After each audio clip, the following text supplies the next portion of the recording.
जय श्री महाकाल। आज कई बहन बेटियों के मन में जो भ्रम है, भ्रम बहुत लंबे समय से चल रहा है, उसका खंडन करना चाहूँगा। और उस स्थिति पर इसलिए बात करना मैं ज़रूरी समझता हूँ क्योंकि ये चीज़ सबके दिमाग से एक तरह से धूमिल हो जाना चाहिए। एक भय, एक आडंबर का जो एक इसी नाम के माध्यम से जो एक संसार जगत में व्यापार चल रहा है, वो शायद व्यापार भी अगर इस वीडियो के माध्यम से बंद हो तो बहुत अच्छी बात है। शमशान, कायांतक भूमि, जहाँ पर काया का अंत होता हो, जहाँ पर स्वयंभू महाकाल महाराज का निवास है, जो कि एक ऐसी पुण्य भूमि है जहाँ पर पंच क्रिया का साफ पूरा शोधन होता है अग्नि के माध्यम से, और उसको वहाँ पर मुक्ति मिलती है। मुक्ति का द्वार शमशान पापांतक जगह नहीं है, बहुत ही अच्छी जगह है और बहुत ही बढ़िया जगह है। और बड़े बड़े साधकों ने साधनाएं करके अपनी सिद्धियां उसी शमशान में पाई है। तो इतने पवित्र स्थान को मलिन भाव का समझना, ये एक मनुष्य और प्राणी जगत का बहुत बड़ा दोष है। तो मेरा सभी ईश्वर भक्तों से निवेदन है कि शमशान के नाम से भयभीत ना हो, या शमशान के नाम से जो आडंबर रच के बैठे हुए हैं और जो शमशान के नाम से कमाने का प्रयास कर रहे हैं, उन लोगों का खंडन करें। शमशान बुरी जगह नहीं है। ये बहुत बड़ा मानव का दोष है कि वो हर किसी स्थिति में विकृति देखने लग जाता है, कृतियां देखने लग जाता है, मगर उसकी अच्छाइयों को नहीं देख पाता है। आपने अगर किसी भी साधु संत या महान सिद्ध पुरुष की अगर जीवनी पढ़ी होगी तो उनके साधना का केंद्र बिंदु शमशान ही पाया होगा। तो ऐसा शमशान कभी भी गलत नहीं हो सकता। और अगर आपको उसमें भय दिखता है और आप भयभीत होते हैं, तो ये एक तरह का आपका स्वयं का भ्रम है, आपके जीवन का दोष है। कई बार क्या होता है, शमशानी अवस्था में जब व्यक्ति वहाँ पर दाह संस्कार के लिए जाता है, तो भाई शमशान के कुछ नियम भी होते हैं जिनका व्यक्ति को पालन करना चाहिए, मगर कई लोग वहाँ जाने के बाद उस चीज़ को भूल जाते हैं। जैसे शमशान के अंदर जाने के बाद में कभी भी इधर उधर थूकना नहीं चाहिए। थूकना क्यों नहीं चाहिए? क्योंकि वो एक पवित्र भूमि है, एक पवित्र भूमि है, मुक्ति का मार्ग है और एक तपोस्थली है। वहाँ पर तप किया जा सकता है और वहाँ पर कितनी ही आत्माओं को अपनी पंचक्रिया से मुक्ति मिलती है। और कई ऐसी स्थितियाँ हैं जो सनातन धर्म के अधीनस्थ आती है।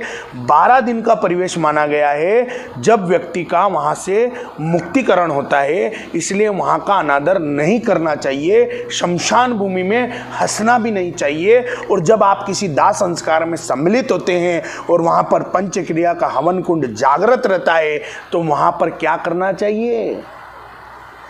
ईश्वरीय इष्ट का अनुसरण करना चाहिए, जाप करना चाहिए। इसके अलावा अपने गुरु सानिध्य में अगर आप हैं तो गुरु मंत्र का ध्यान करना चाहिए। अब दाह संस्कार में सम्मिलित हुए पुरुष जब दाह संस्कार में सम्मिलित होते हैं तो फिर नहाते क्यों हैं? उसका क्या कारण? कई बार क्या होता है, कुछ पंचक्रियाएं ऐसी होती, पंचक्रिया मतलब मानव शरीर, कुछ मानव शरीर ऐसे होते हैं जो रोगग्रस्त होते हैं या उनको कोई बीमारी घेर लेती है, कई ऐसी संक्रमण की अवस्थाएं घेर लेती है। तब वो जब वहाँ पर शमशान में साहब उनमें अग्नि में प्रवेश होता है, तो कई बार क्या होता है भाई, मलिन अवस्थाओं और उस शरीर से निकलने वाली ऐसी विकिरणें जो आपको भाई क्षति पहुँचा सकती है।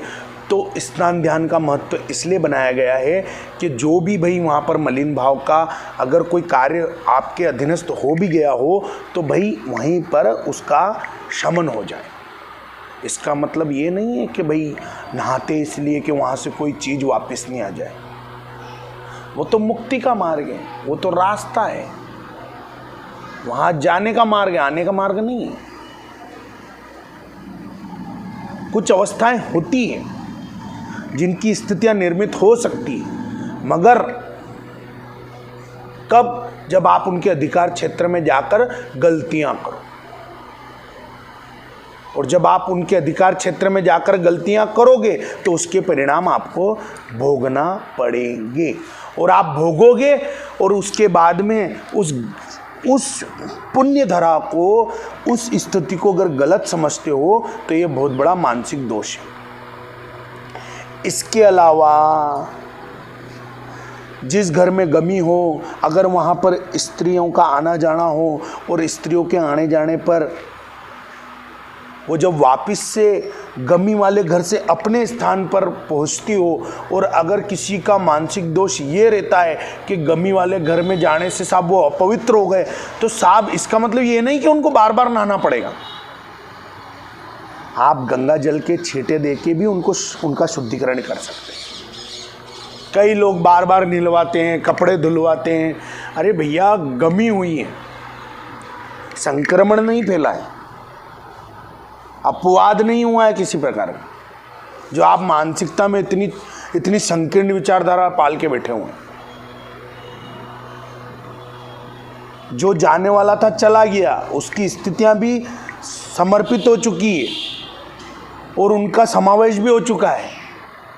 अब दैनिक जीवन में जो नियम है वो पालन करना ही पड़ेंगे। कड़वे घास की रोटी अगर कहीं पहुंचाना पड़ेगी तो पहुंचाना पड़ेगी। किसी के गम में सम्मिलित होना है तो होना पड़ेगा। सांसारिक रीति रिवाज है, लोकाचार है, आपको करना पड़ेगी ये अवस्थाएं। तो इसमें भयभीत होने की आवश्यकता नहीं है। अगर आप उस घर में जाके आए हैं तो घर में घुसने से पहले जो भी घर के अंदर है उससे बोलो गंगा जल के छींटे पवित्र गंगा जल के छींटे लगा लो, आप पवित्र हो जाएंगे।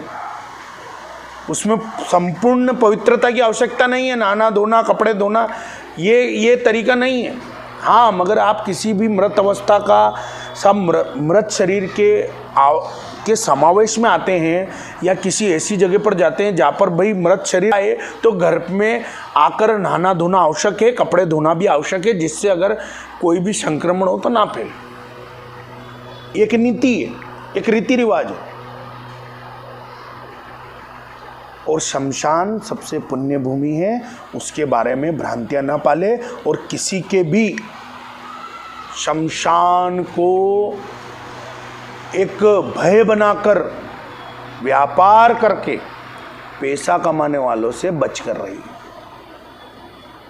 वो शिव की धरा है, वो आनंद की धरा है, तप की धरा है, मुक्ति की धरा है। वहाँ पर केवल और केवल क्या मिलता है? शांति, आनंद, संतोष। किसी भी प्रकार से कुमानसिकता न रखिए और स्थितियों को समझने का प्रयास कीजिए। जय श्री महाकाल। जय श्री महाकाल। अगर वीडियो में कहीं भी बातों से आप सहमत हैं तो लाइक, सब्सक्राइब, शेयर करें और आगे आने वाली वीडियो के अपडेट्स के लिए बेल आइकन को दबाकर ऑल सेलेक्ट करें। जय श्री महाकाल। ओम नमः शिवाय। ओम नमः शिवाय। ओम नमः शिवाय।